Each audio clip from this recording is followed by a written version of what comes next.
L'année 1989 est celle de Ivan Gotti qui remporta 2 étapes, Pont-Saint-Martin-Crèvecol et Saint-Vincent-la-Magdeleine, et qui domina Daniel Lans avec 3 minutes 13 secondes.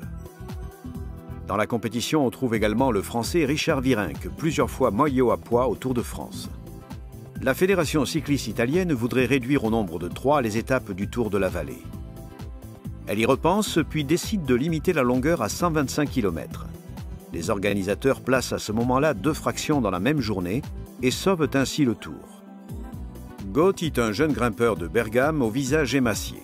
Il ne pèse que 53 kg et on dirait un aigle à la fois agile et léger qui parcourt de bas en haut les routes de la vallée d'Aoste. Il construit sa victoire sur le col San Pantaleone. C'est pour lui un tremplin qui marquera également sa victoire au Giro. Le talent du jeune Lombard est cristallin. C'est le début d'une carrière fulgurante. Sicuramente i miei compagni di squadra e tutta la squadra assieme dal direttore sportivo al presidente. Devo ringraziare appunto loro che mi hanno dato una grossa mano tutto nel giro, mi hanno aiutato nelle fasi in pianura quando c'era da chiudere alcuni buchi. E oggi ho provato sul piccolo San Bernardo e appunto ho preso la maglia del Gran Premio Montagna. Però quello che interessava molto a me è arrivare appunto qui a Aosta con la maglia di leader. En 1990, Gotti part avec le numéro 1 sur le tableau. Au Giro, il a été battu par son coéquipier Vladimir Belli. Il veut alors remporter la course de la vallée d'Aoste. Ivan remporte 2 étapes, puis le classement final avec 48 secondes sur l'Émilien Fabrizio Settembrini, puis 1 minute 51 secondes sur Vladimir Belli. Il y a un coureur du Trentino qui est très fort. Il s'appelle Gilberto Simoni. Et il finit 4e dans la générale. Dans ce tour, il y aurait dû y avoir aussi Marco Pantani. Il y eut à ce moment-là des problèmes avec la société de Marco qui empêchèrent sa participation. Gli Pantani, ogni tanto quando lo guardo piango e mi viene una commozione terribile perché abbiamo fatto delle chiacchiere, mi ha raccontato delle barzellette che...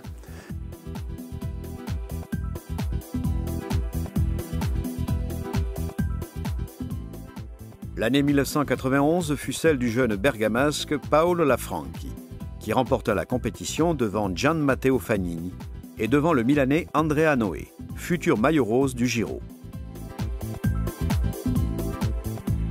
En 1992, Gilberto Simoni, futur vainqueur des 3 Giro Pro, remporta son premier tour de la vallée d'Aoste. Il précède Leonardo Piepoli, originaire des Pouilles, ainsi que le palermitain Vincenzo Galati. Le valdotin Tiziano Saltarelli est également présent. Il court pour le Nus Fénis de Albino Voia. L'année 1993 marque celle du retour des cyclistes valdotins. Dans la compétition, il y a Paolo Riva, Angelo Maruca et Tiziano Saltarelli. Le bergamasque Diego Pellegrini, dans la descente du col San Carlo sur Morges, s'écrase soudain contre la voiture du directeur technique de l'étape, Michele Ladomada, qui était à l'arrêt pour venir en aide aux coureurs originaires des Pouilles qui venaient de tomber.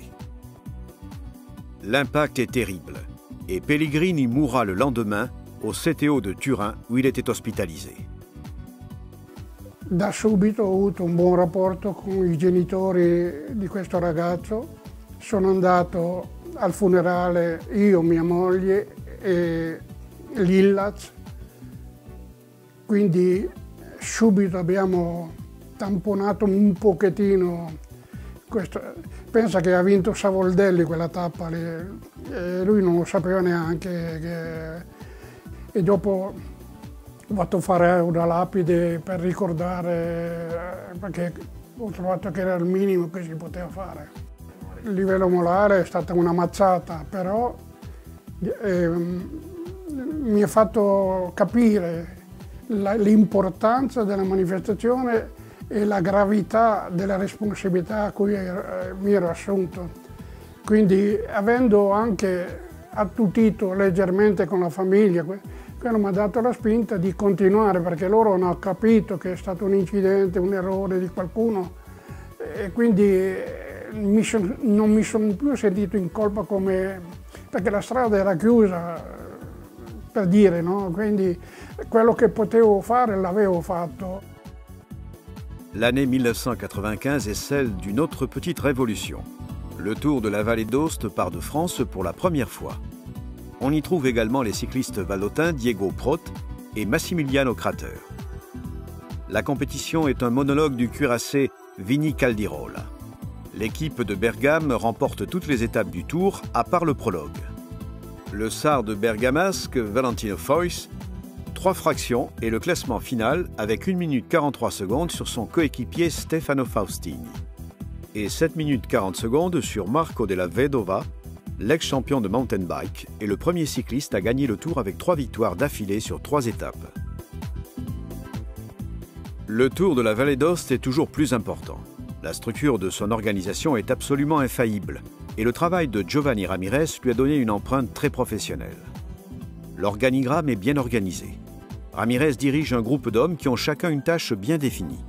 Luciano Vierin et Raimondo Gian sont les bras droits et les bras gauches du patron de la course. Eravamo i due più a rapporto, lui teneva l'amministrazione,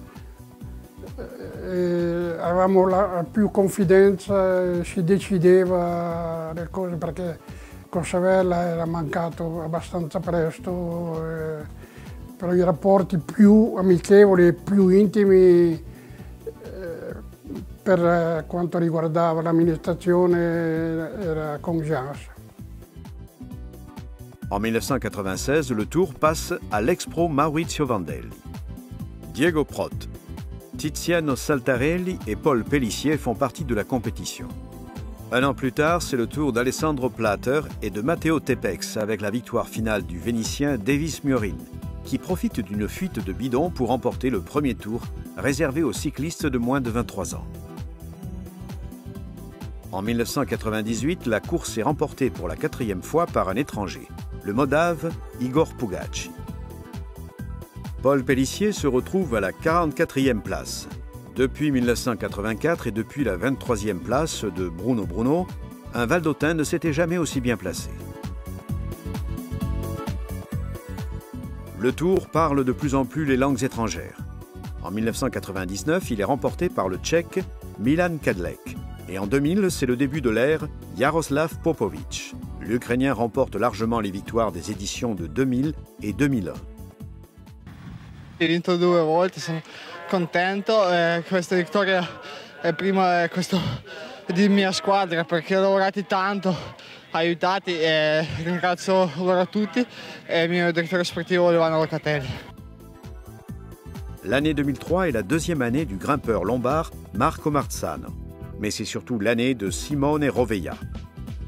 Le Valdôtain de Courmayeur est un talent cristallin, et même s'il ne fait pas partie d'une grande équipe, il fait trembler les grands du cyclisme amateur italien. Il Giro della Valle è stata la conferma della mia crescita progressiva negli anni ed è stato un momento bello perché ho potuto dimostrare, diciamo, nella mia regione, in una corsa importante a livello internazionale, diciamo, il mio valore.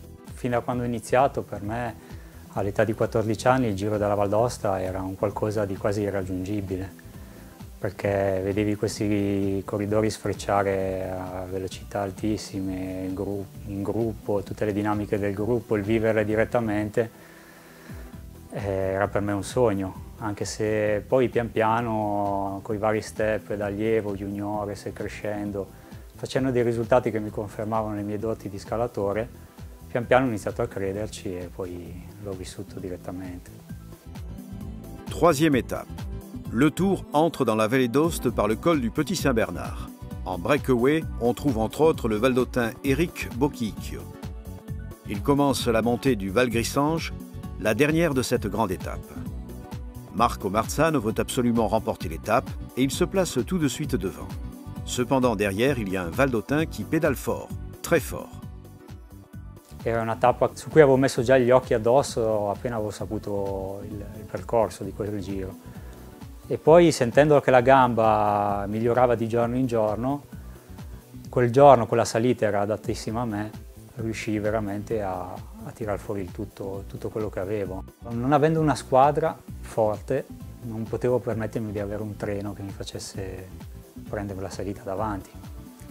Quindi cercavo sempre, ma come ho fatto in tutte le corse in salita, di stare coperto e spendere il meno possibile per portarmi davanti. Pertanto cercavo di andare davanti al gruppo solamente negli ultimi chilometri prima di iniziare la salita. Anche quel giorno lo sforzo lo feci a partire da pochi chilometri prima di Herviers, mi lanciai davanti, cercai di rimanere nelle prime 15 posizioni, anche perché il bivio per l'innesto della salita è abbastanza brutto. Mantenni la posizione e iniziò, diciamo, la serpentina verso Rochefort. Io conoscevo bene quella salita, è una salita che non ti lascia scampo, nel senso che se dai tutto nella parte iniziale rischi poi di rimanere vuoto successivamente. I primi due, Marzano e Sella, quell'anno viaggiavano in tandem, erano un pianeta a sé. Andarono via subito, rientravano sulla fuga che era via con dentro anche Eric Buchicchio. E io dietro lasciai un po' fare anche agli altri che erano, diciamo, più vicini a me in classifica, no? Anche perché sapevo proprio che la salita era così dura. E decisi appena sotto Planava, il bivio di Planava, l'ultimo tratto duro, perché poi la salita praticamente diventa veramente facile. Tutte per Rovez, le citazioni, ed eccolo là, davanti ancora al drappello, con De Mattei, con Milani, con Varini, con Effinkin, Zaughe e poi ancora Bailetti, un drappello di 3, 6, 7 unità che si trova in terza posizione. Rovez viene incitato dai suoi sportivi, dai suoi amici, da coloro che lo vogliono protagonista al Valle d'Aosta. Questo è un drappello che conta, è il drappello che insegue, e qui guardate l'entusiasmo, e su questo entusiasmo Rovez che stacca, che cerca di staccare i suoi avversari. Milani non ci sta, guardate l'azione del valdostano che cerca il terzo posto oggi in questa giornata, e Rovez sull'azione dei suoi amici ha scatenato il fuoco. Eccolo qua, Rovez si trova in terza e cerca ancora il traguardo. Belle azioni di giornata. Decisi di dare un colpo e provare ad andare via, anche perché sennò avrei fatto come il giorno prima, che arrivai in un drappello di 5 corridori e feci quinto. In volata sono veramente fermo. E allora a quel punto provai e ci riuscii ad andare via. E con me riuscì a venire un altro corridore, Milani, che niente, ci giocammo poi il terzo posto in volata e riuscì ad arrivare terzo. Rovella conclut le tour à la 7e place, meilleur résultat en absolu d'un cycliste valdotin. Cela ressemblait fort à un tremplin pour une carrière de très haut niveau. Rovella remporta 4 courses en 2 saisons, et l'année 2004, 3e année en tant qu'amateur, semblait pouvoir être son année. Il 2004 sarebbe stato l'anno decisivo. Feci tutta una preparazione come fosse un anno come gli altri. Sentivo che il fisico cresceva dopo le 2 annate precedenti. Iniziai la stagione bene, cambiai anche squadra. Raggiunsi anche dei buoni risultati già nel mese di giugno, arrivando secondo alla Pessano Roncola, una cronoscalata, battendo Marzano che 10 giorni dopo vinse poi il Giro d'Italia Baby. Però capii che a quel punto era un bivio veramente. Era quasi una maledizione il fatto che andavo forte, nel senso che era più difficile smettere. Sapevo che andando avanti forse avrei dovuto non più rispettare me stesso e i valori e il mio ciclismo, e a quel punto ho deciso di lasciare. Lasciai nel giugno 2004 senza finire la stagione e cercai di guardarmi già attorno per crearmi una nuova vita. Col senno di poi magari avrei sfruttato di più quei mesi, visto il lavoro fatto precedentemente, e aver fatto magari il Giro di Val d'Aosta del 2004, adesso come adesso me ne sono un po' pentito, perché era un percorso veramente adatto a me, e quell'anno lì puntare al podio era una cosa fattibile. Le Tour fut cependant encore remporté par un étranger, Thomas Noes, et ce fut la dernière édition entièrement gérée par Giovanni Ramirez. L'ho gestito alla metà perché appunto la salute mi ha compromesso un po'. E di fronte a quello allora all'assemblea ho detto avete visto e capito che io non posso più continuare. Le Tour a un nouveau condottiere, Vasco Sarto, ex-directeur de la Fédération du cyclisme italien, d'origine lombarde. Sarto dirige le Tour en 2006. Quando sono arrivato qui, a parte quando sono venuto qui avevo abbandonato il ciclismo dicendo basta ciclismo, dopo 50 anni ho detto basta ciclismo, invece sono venuto qui e qualcuno mi ha convinto di entrare e poi addirittura diventare presidente. Quando sono entrato io era la terza assemblea che facevano e il giro doveva fallire, doveva chiudere. C'è stata una persona che ha fatto tutti i 50 giri che mi ha convinto a entrare. Io sono entrato parlando chiaro dicendo che se tutti mi davano una mano a collaborare si poteva portarlo ancora in auge. Poi ho trovato persone in seguito con grande capacità che hanno saputo portarlo in cima al mondo. Cesare Cosavella est le vice-président et Marzio Fachin deviendra dans les années qui suivent le bras droit de Sarto. En 2006, c'est un Italien qui remporte la course, Alessandro Bisolti. Il précède l'Irlandais Daniel Martin, futur homme de course à étapes du Team Pro Tour Garmin. L'année 2007 est l'année du premier Colombien au Tour, Alex Norberto Ardilacano. Le Tour s'agrandit toujours plus avec des équipes nationales du monde entier. De l'équipe américaine à l'équipe russe, de l'équipe suisse à l'équipe française. En 2009, le talent de Thibaut Pinot explose, 3e au Tour de France en 2014. Le jeune Français a seulement 19 ans, mais il a l'étoffe d'un champion. Il court pour l'équipe de France et domine le Tour. Ouais, c'est une très belle victoire, c'est une des plus belles courses amateurs au monde. J'ai réussi à gagner grâce à toute l'équipe, donc c'est vraiment super.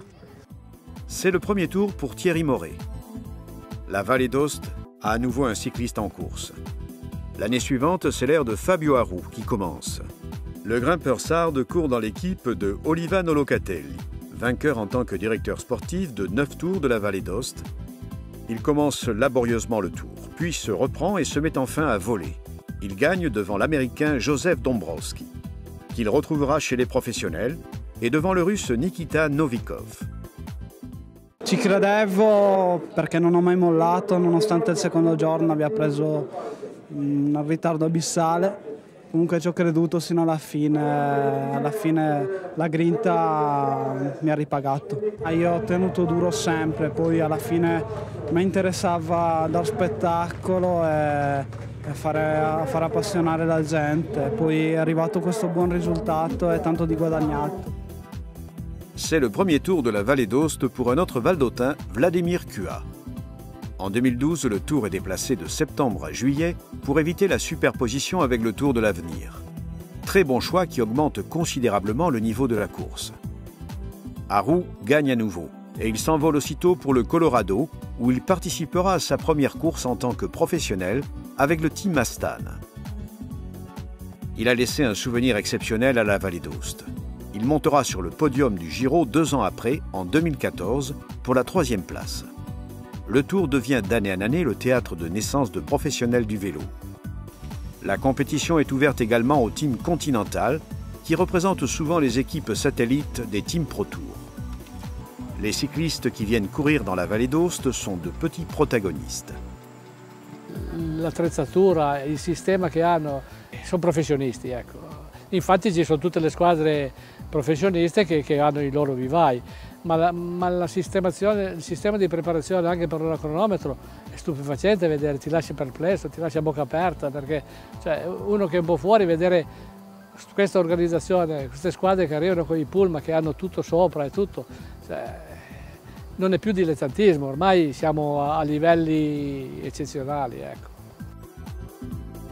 En 2013, le Tour est le Tour du cinquantenaire. c'est une édition de choix que les hommes de Vasco Sarto préparent avec une attention toute particulière. Le Tour démarre à Pont-Saint-Martin et arrive à Aoste. La course se déroule tout en Italie comme au bon vieux temps. Au départ, on retrouve également Thierry Moret et Vladimir Cuat. Il cinquantenario era una cosa che già si preparava da anni indietro. Il fatto di essere partiti e arrivati in Valle d'Aosta ce l'avevamo promesso fra di noi, già parlato con i francesi o cosa che in Francia non ci sarebbe stato né partenza e arrivo, in quanto che il cinquantenario dovevamo partire e finire in valle.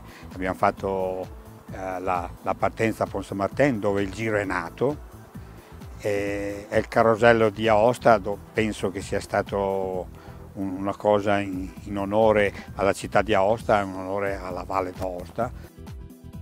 En pleine course, c'est une vraie bataille que se livrent les deux coureurs, le Vénitien Davide Formolo et le Lombard Davide Villel. C'est Villel qui remportera la course, mais ce sera une lutte jusqu'à la dernière minute. Sono venuto qua per cercare una buona condizione per far bene all'Europeo che è settimana prossima e gli appuntamenti di agosto. Poi è arrivata una tappa e dopo, dato che ero lì in classifica, ci ho fatto anche un pensierino. È stata una gara molto difficile, devo ringraziare la squadra e gli allenatori. En 2014, le Tour se déplace à l'étranger. Seule une étape est organisée dans la vallée d'Aoste, la première précédée d'un contre-la-montre. C'est un tour spectaculaire continuellement truffé de coups de théâtre. Le dernier jour dans la montée chronométrée finale, tout est encore jouable. C'est le Colombien Bernardo Suaza Arango qui remportera la course devant le Norvégien. Premier podium pour un Viking, Odd Christian Eiking. Et devant le cycliste originaire de Romagne, jeune voisin de Marco Pantani, Manuel Segni. Le Tour a failli ne plus exister, mais grâce à des Suisses et à des sponsors de la dernière heure, il continue à être là. Adesso come adesso non è che stia troppo bene, però il futuro c'è senz'altro, perché è un gruppo di giovani che meno penso che entrino cosa con idee magari migliori delle mie. Mi auguro che riescano a trovare oltre che le idee anche i soldi, perché a fare il giro se non ci sono i soldi, tante idee, ma se non puoi a réalizzarle, rimangono sempre solo idee.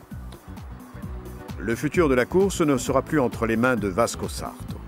Le président de la société organisatrice a décidé de laisser tomber car il estime être à la fin de son parcours. Qui prendra sa place? Riccardo Moret semble être l'homme de la situation pour amener le Tour dans la vallée d'Aoste.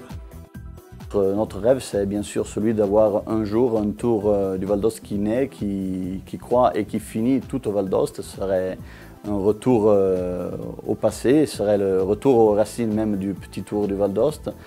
C'est au moment une situation difficile du point de vue économique parce que chez nous au Val d'Aoste on n'a pas les ressources pour faire une course par étape de 5 jours comme vient d'arriver. Alors on donne bien sûr la bienvenue aux copains, aux partenaires qui viennent de l'Haute-Savoie et du Valais qui pendant des années nous ont donné un coup de main pour le côté parcours mais aussi côté budget pour chercher à améliorer la chose.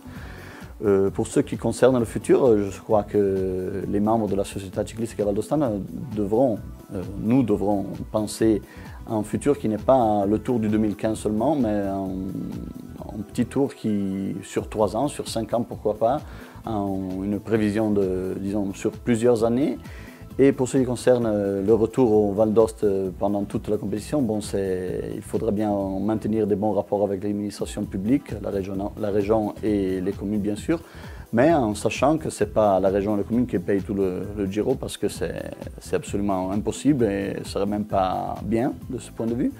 Et voilà qu'un des devoirs de l'organisation, ce sera celui de chercher de vendre le produit cyclisme, vendre le produit petit tour au dehors des partenaires classiques qu'on a depuis des années, chercher de nouveaux partenaires commerciaux, de nouvelles personnes, de nouveaux amants du vélo qui puissent investir un petit peu sur cette compétition qui reste mythique dans l'histoire du cyclisme valdôtain et pas seulement.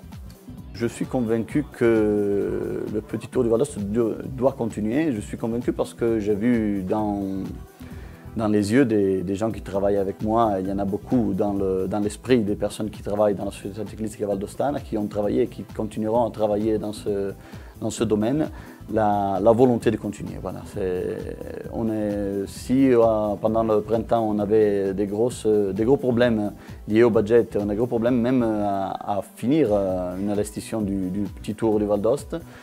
Bon, à la fin du petit tour, peut-être on est même orgueilleux, mais peut-être on ne regarde même pas trop aux problèmes qui sont venus, mais on regarde surtout aux satisfactions à niveau personnel et à niveau sportif qu'on a eu pendant 5 jours époustouflants d'un certain point de vue. Mais à la fin de cette semaine du petit tour, je crois que tout le monde était satisfait et tout le monde ha dans son cœur la volonté di continuare ce travail. Quello che trovo strano è che a livello di sponsor che non si possa far capire a certe imprese e ditte il valore di questa manifestazione.